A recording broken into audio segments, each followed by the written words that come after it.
Genesis chapter 31. Now, this is where Jacob is coming to the end of the time when he lived with Laban. And he's become very wealthy. His flocks have got bigger and bigger because God has blessed him. And now Jacob heard the words of Laban's sons, saying, Jacob has taken away all that was our father's. From that which was our father's has he gotten all this wealth. Well, that wasn't true. God had blessed him, but of course they were jealous, and so they said, oh yeah, you just stole it. Which is what happened to poor Job. He had the same. His so-called friends said, oh yeah, he's only wealthy because he stole it.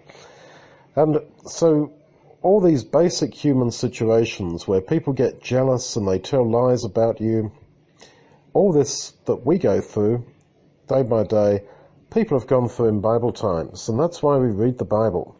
So Jacob is falsely accused by the sons of Laban. And Jacob saw the expression on Laban's face, and it was not toward him as it used to be. So he gets this feeling that he doesn't like me. And that's just how we sometimes feel that, someone's turned against me. So the Lord said to Jacob, return to the land of your fathers and to your relatives, and I will be with you. That's what God had promised him many years ago when he had run away from his family after he deceived Esau and Isaac, his father, about the birthright. And he came to Bethel and he lay down and he saw that vision of the stairway going up to heaven and the angels ascending and descending. And God had said, I will be with you and I will bring you home. And so now God is saying, I'm going to fulfill that. So Jacob sent and called Rachel and Leah to the field to his flock, and he said to them, I see the look on your father's face that it is not toward me as before, but the God of my father has been with me. You know that I have served your father with all my strength. Your father has deceived me and changed my wages 10 times, but God didn't allow him to hurt me. Well, we don't actually read that Laban had changed Jacob's wages 10 times, but obviously he did, because he says so here. And so when you're reading about people in the Bible, you're just reading a few parts of their lives. So much went on in their lives that we don't know, and in the kingdom of God we look forward to talking to them about it. And so he says, if your father said thus, the speckled will be your wages, then all the flock bore speckled. If he then said, the streaked will be your wages, then all the flock bore streaked. Thus God has taken away your father's animals and given them to me. It happened during mating season that I lifted up my eyes, and I saw in a dream, and behold, the male goats which leaped on the flock were streaked, speckled, and grizzled. The angel of God said to me in the dream, Jacob, and I said, Here I am. He said, Now lift up your eyes, and behold, all the male goats which leap on the flock are streaked, speckled, and grizzled. For I have seen all that Laban does to you. So when you think that people don't notice all the bad things I'm going through at the hands of this person or that person, and even God doesn't seem to do anything, well, he sees. I have seen all that Laban does to you. I am the God of Bethel, where you anointed a pillar, where you vowed a vow to me. Now arise, get out from this land, and return to the land of your birth. Rachel and Leah answered him, Is there still any portion or inheritance for us in our father's family? Aren't we counted by him as foreigners? For he has sold us and has quite devoured our money. For all the riches which God has taken away from our father, that is ours and our children's. Now then, whatever God has said to you, do. Now that's how a faithful wife or husband should be to their husband or wife, to say, look, whatever God has said to you, do, and I'll support you. Then Jacob rose up and set his sons and his wives on the camels. He took away all his livestock and all his possessions which he had gathered, including the animals which he'd gained in Paddan Aram, to go to Isaac his father to the land of Canaan. Now Laban had gone to shear his sheep, and Rachel stole the teraphim that were her father's. Now the teraphim were idols. So it just shows that Rachel worshipped idols, and so did Laban. So, although Rebekah, Jacob's mother, had sent him to Laban because she thought that he was a better sort of believer than the girls in the land of Canaan. Well, actually, they were still worshipping idols. So, Jacob deceived Laban the Syrian, and that he didn't tell him that he was running away. Well, he deceived his brother Esau, he deceived his father Isaac, and now he deceives Laban, his uncle. So he fled with all that he had. He rose up, passed over the river, and set his face toward Mount Gilead. Laban was told on the third day that Jacob had fled. He took his relatives with him and chased after him 7 days' journey. He overtook him in the mountain of Gilead. God came to Laban the Syrian in a dream of the night and said to him, "Be careful that you don't speak to Jacob, either good or bad." Laban caught up with Jacob. Now Jacob had pitched his tent in the mountain, and Laban with his relatives encamped in the mountain of Gilead. Laban said to Jacob, "What have you done, that you've deceived me and carried away my daughters like captives of the sword? Why did you flee secretly and deceive me and didn't tell me, that I might have sent you away with joy and with songs, with tambourines and harps, and didn't allow me to kiss my sons and my daughters?" Well, of course, Laban was so cunning, Jacob knew he wasn't really going to do that. Like, he deceived him when he'd worked 7 years to marry Rachel, and then he gives him Leah and all that. So Laban goes on, "Now you have done foolishly. It is in the power of my hand to hurt you. But the God of your father," and you notice Laban doesn't talk about that God as his God, "the God of your father spoke to me last night, saying, 'Take heed to yourself that you don't speak to Jacob, either good or bad.' Now you want to be gone, because you greatly long for your father's family, but why have you stolen my gods?" Jacob replied to Laban, "Because I was frightened, for I said, 'Lest you should take your daughters from me by force.' Anyone you find with your gods shall not live.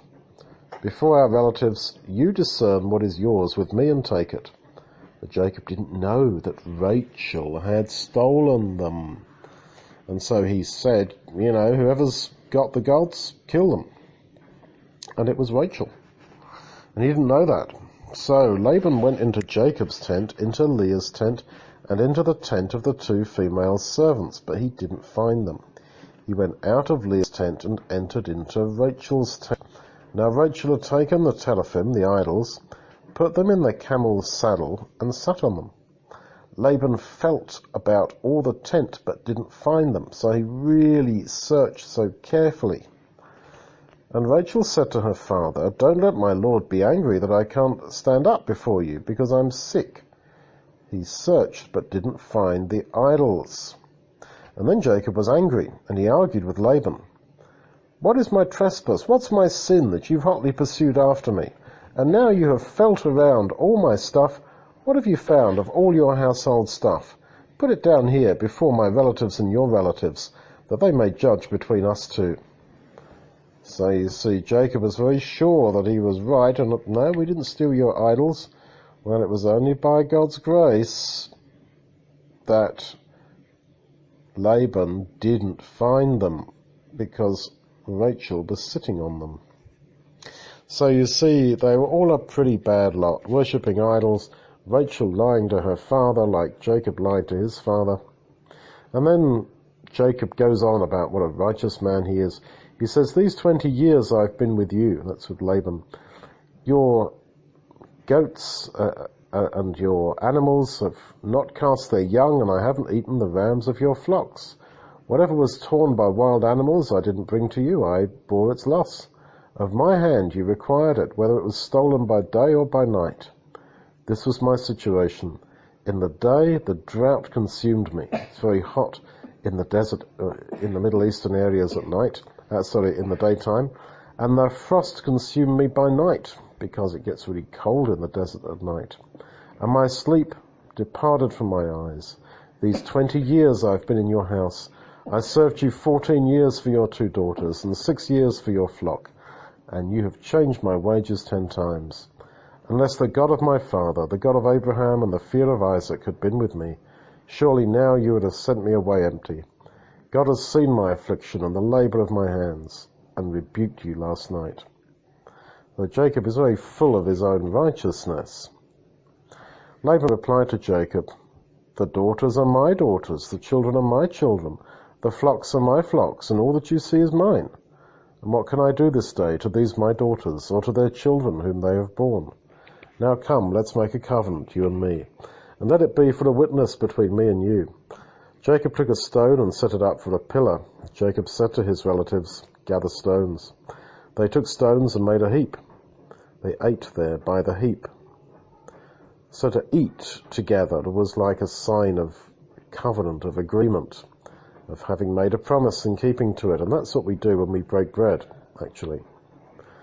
It's the cup of the new covenant that we take. It's a sign, it's a reminder that we are in that covenant with God and with Jesus. So they ate there by the heap of stones, and Laban called it Jegar Sachadutha, but Jacob called it Galeed. Laban said, "This heap is witness between me and you this day." Therefore it was named Galeed and Mizpah, for he said, "Yahweh watch between me and you, when we are absent one from another. If you afflict my daughters, or if you take wives besides my daughters, no man is with us. Behold, God is witness between me and you." Laban said to Jacob, "See this heap, and see the pillar which I have set between me and you. May this heap be a witness, and the pillar be a witness, that I will not pass over this heap to you, and that you will not pass over this heap and this pillar to me, for harm. The God of Abraham and the God of Nahor, the God of father, judge between us." Then Jacob swore by the fear of his father Isaac. Jacob offered a sacrifice in the mountain and called his relatives to eat bread. They ate bread and stayed all night in the mountain. Early in the morning, Laban rose up and kissed his sons and daughters and blessed them and returned to his place. So, they've made an agreement that here's sort of a line, and Jacob, you promise you're not going to come back over this line ever, or I can then do you harm, I can then kill you. Sure, Jacob says, I won't be coming back, I won't cross this line. Okay, so Laban lets him go, but we're going to read in the next chapter, is that as Jacob goes on his way, he saw his brother is coming to meet him with 400 men. And Jacob can't run back. If he crosses the line, well then, he's broken the agreement, and Laban's going to kill him. He's agreed that. So he's in a position where he can only throw himself on God.